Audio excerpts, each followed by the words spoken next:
The Wild West was a time of adventure, lawlessness, and unforgettable moments, but not all of those moments were what one would expect. Some were strange, shocking, and even downright inappropriate, from a mountain of bison skulls to a sinister trial. These images we're about to see capture the untamed and sometimes disturbing side of history. Welcome to a new video. Let's take a closer look at these incredibly inappropriate photos of the Old West.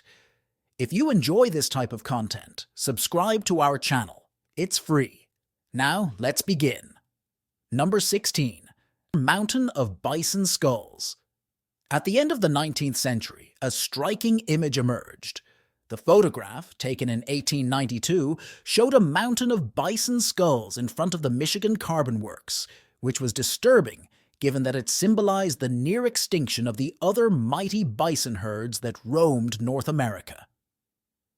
This was how the killing of the bison came about, by hiding their remains. In the 18th century, millions of bison filled the plains. Estimates indicate between 30 and 60 million, but as more settlers moved westward, things changed. Hunters arrived with guns in hand, and a demand for bison hides arose. The demand for hides fueled large-scale slaughter, and by the late 1870s, most of the herds were gone, leaving the land empty. The photograph tells the story in a way that words cannot. The piled-up bones seem part of the landscape. It's hard to imagine such loss. Grass covers the ground, but it's the bones that draw attention, symbolizing how much had been destroyed in just a few decades. Their great weight is difficult to shake. Number 15. The Masked Outlaw. You might see a man with a mask over his face, sitting there looking kind of tough, but he's dead. This was William Brazen Bill Brazelton, a notorious Wild West outlaw known for robbing stagecoaches. He wore a mask to hide his face, pistol and rifle in hand. His approach was simple, yet audacious. He demanded valuables from the driver and passengers, leaving them with few options. Brazelton is said to have carried out 9 stagecoach robberies in Arizona and New Mexico, making him notorious in the region, but his crime spree came to an end on August 22nd. On August 22nd, 1878, Puma County Sheriff Charles A. Schabel, along with 5 men, drove him 2 miles south of Tucson, Arizona. A violent confrontation ensued, and Brazelton was killed. When he was found, he was carrying 2 cartridge belts, pistols, a rifle, and even a mask. He also had items from his previous robberies, such as a pair of earrings and a gold watch with a chain. After his death, 2 photographs were taken of his body, one with the mask on and one without. The images are disturbing, to say the least. Number 14. The Sandstorm. On February 20th, 1894, a massive sandstorm was bearing down on the town of Midland. Reaching tens of feet in the air, it looked like a moving wall of dust ready to swallow the small settlement. The small town, home to only a few scattered houses, water towers, and windmills, was defenseless against the storm. The wind had already begun to stir, making the air thick with dust. If you look closely, you'll see 2 figures walking along a dirt road on the right side of the picture, weaving between gaps in the fence. Perhaps they rushed to seek shelter before the wind blew. The storm battered the dark clouds of sand, making the whole scene look eerie, even from a distance. The storm whizzed with power, drawing ever closer. The windmill stopped, waiting for the inevitable impact. The people of Midland must have felt the weight of the dust in their throats. The dry wind whipped their faces, and they could do nothing to stop the force of nature. The small town prepared for the worst. Number 13. The Man in the Coffin. The following photo shows him lying in a wooden coffin. He's wearing rough clothing and a rifle rests in his hands. As if still ready for one last fight, his face is calm, almost as if he were just resting. Reuben Houston Burroughs was once the most feared outlaw in the South, pursued by a swarm of lawmen and Pinkerton detectives. He eventually became infamous for the robberies he committed between 1886 and 1890. He was often compared to Jesse James, and with each successful robbery, his legend grew. Burroughs' first robbery occurred on December 1st in Belleville, Texas. In 1886, he wasn't alone. He was later joined by his brother Jim. But in January 1887, Reuben was brave enough to rob a train in Gordon, Texas, all by himself. It wasn't just any robbery. He walked away with $4,200 from the express car, a fortune at the time. In those days, no other man in history had accomplished such a feat alone. Despite being captured in 1890, Burroughs didn't remain behind bars for long. He broke free, only to meet his end in a vicious gunfight a few days after his death. His body was taken to Birmingham, where it was displayed for curious crowds, and then shipped home for burial. His name would forever be remembered as one of the most daring outlaws of the Old West, one who lived and died by the gun. Number 12. Butch Cassidy. Butch Cassidy was a figure who left a profound mark on the history of the American West. Initially, he wasn't a criminal, he was a horse thief, but his misdeeds quickly escalated. He began robbing banks and trains, and soon gained a reputation as one of the region's most wanted criminals, although he was caught and spent some time in prison. His incarceration didn't mean the end of his story, as after escaping, he returned to his old ways and partnered with the Sundance Kid. This was an infamous gang known for their daring heists. Their approach was audacious. They struck quickly and disappeared before anyone could stop them. After years of fruitless searching, rumors say Cassidy and the Sundance Kid died in a shootout in Bolivia. The details of their disappearance are still unclear, but that hasn't stopped people from talking about them. Their story has inspired countless books and films. Number 11. Billy the Kid. Billy the Kid led a truly adventurous life. He was born in New York in 1859, but he wasn't destined to stay there. The excitement and mayhem of the Wild West captivated him, and it wasn't long before he gained a reputation for causing a stir.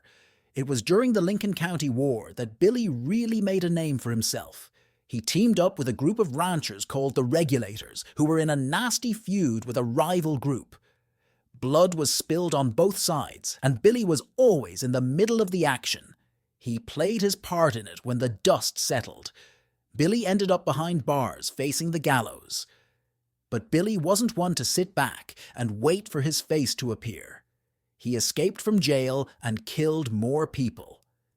In July 1881, Sheriff Pat Garrett finally caught up with him, and Billy the Kid met his end. His name lives on and resonates in tales of the Wild West. Number 10. The Tattooed Girl.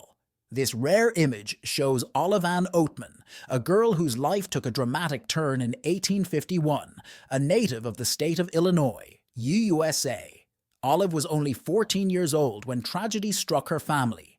She was attacked and killed by the Tolapaya, a Native American tribe that inhabited what is now Arizona.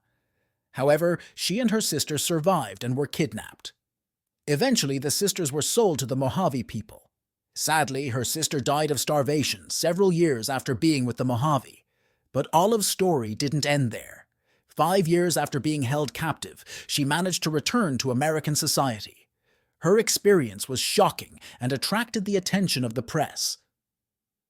Olive's story was popularized and shared through speeches, novels, plays, and films. She believed she would spend every Sunday in church listening to the voice of the Lord and even poetry. What really happened during her captivity is still debated, but one striking detail remains: the tattoos on her face. The Mojave gave her the tattoos, which sparked curiosity and media attention long after she was free. Number 9. Jimmy McKinn Santiago. In this photo, we see Jimmy McKinn Santiago, a boy from the lower Mimber Valley in New Mexico. He was only 11 or 12 years old when his life changed forever.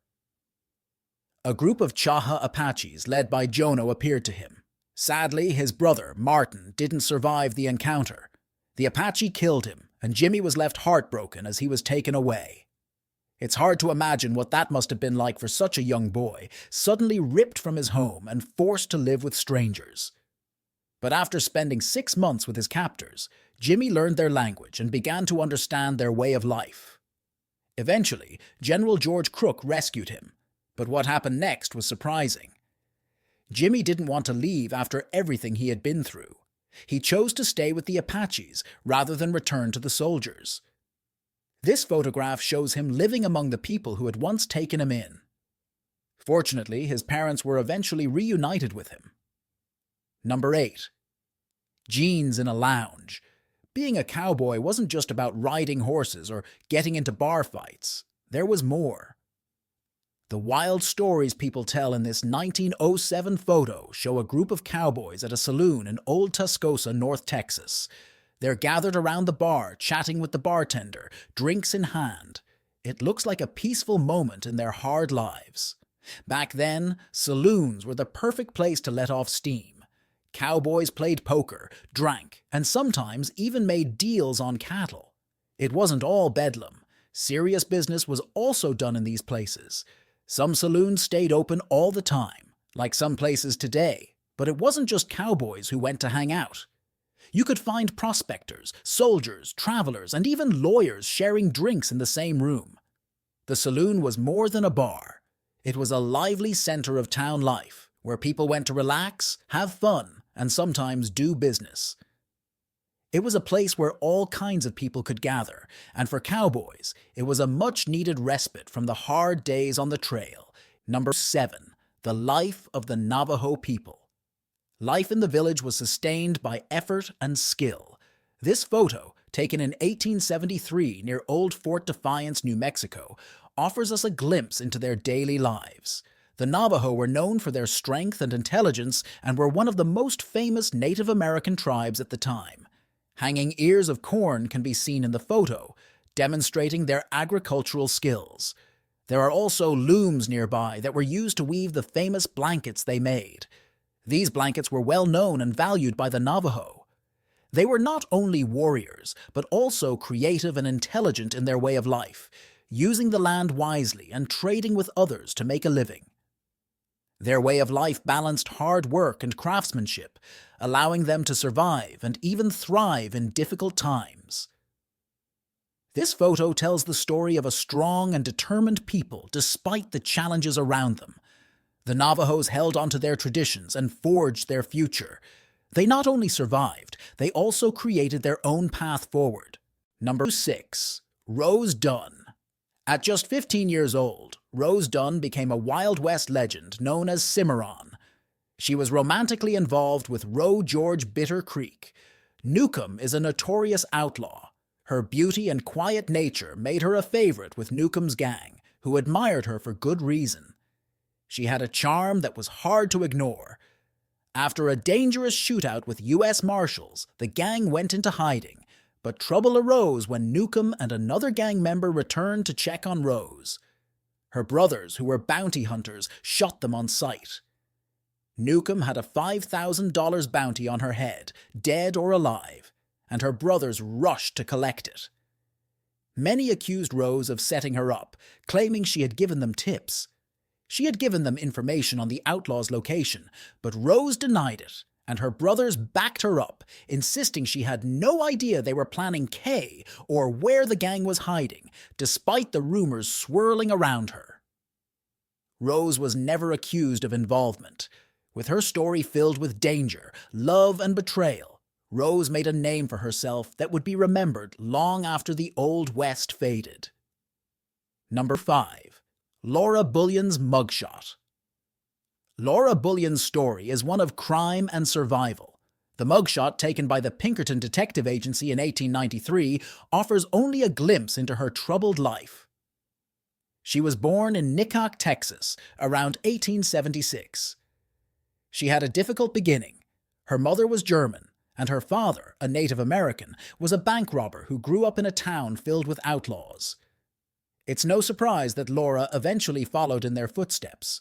As a teenager, she met the notorious outlaws William Carver and Ben the Tall Texan Kilpatrick.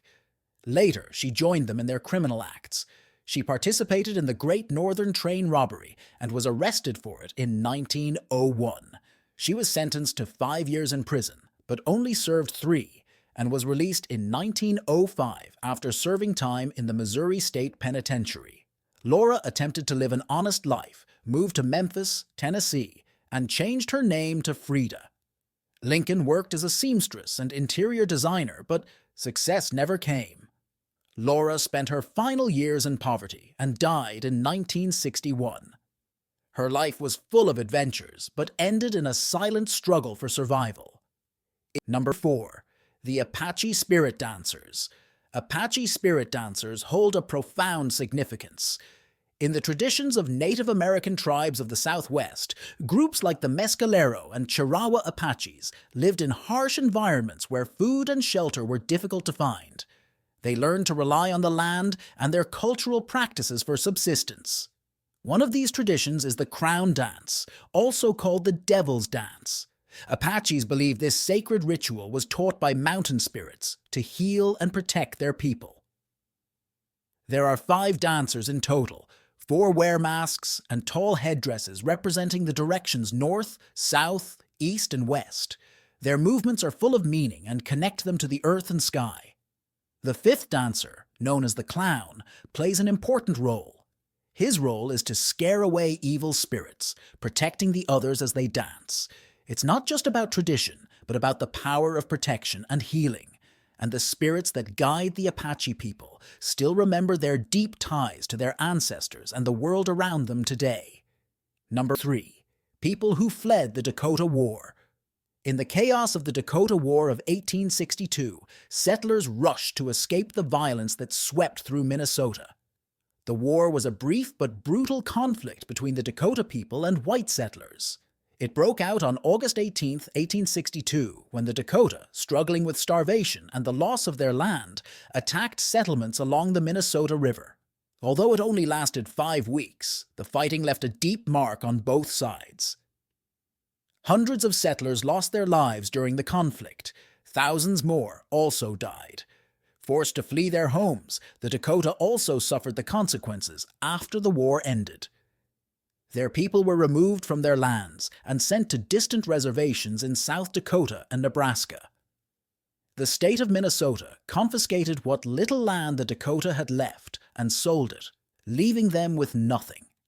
One of the darkest outcomes of the war was the mass execution of 38 Dakota men, the largest in United States history. This event demonstrated how deep the scars of war ran.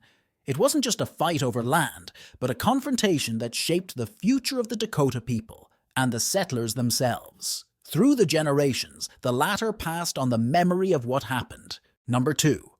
The 3 coffins. These 3 coffins, placed side by side, contained the bodies of Billy Clanton and the McClory brothers.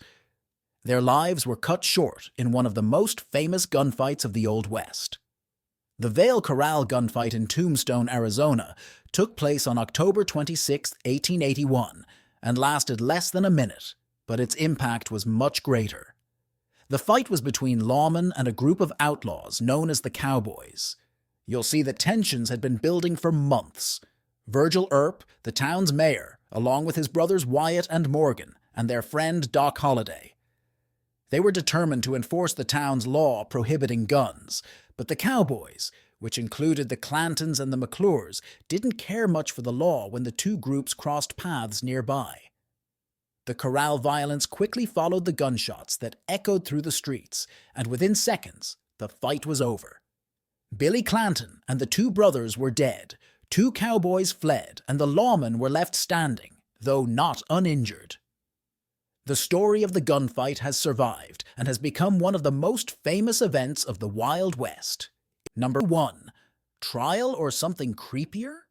This eerie image looks like a frozen moment straight from the Wild West. A man in a hat stands tall, while another figure, with their back turned, kneels before him. Beside him, a woman in a long dress has her hands clasped together, her expression blank. Several other men in dark suits look on. Their serious, tense faces give them away. Could this be a reenactment of a trial, or perhaps something much more sinister? What happened to the kneeling person? And why does everyone in the photo look so somber?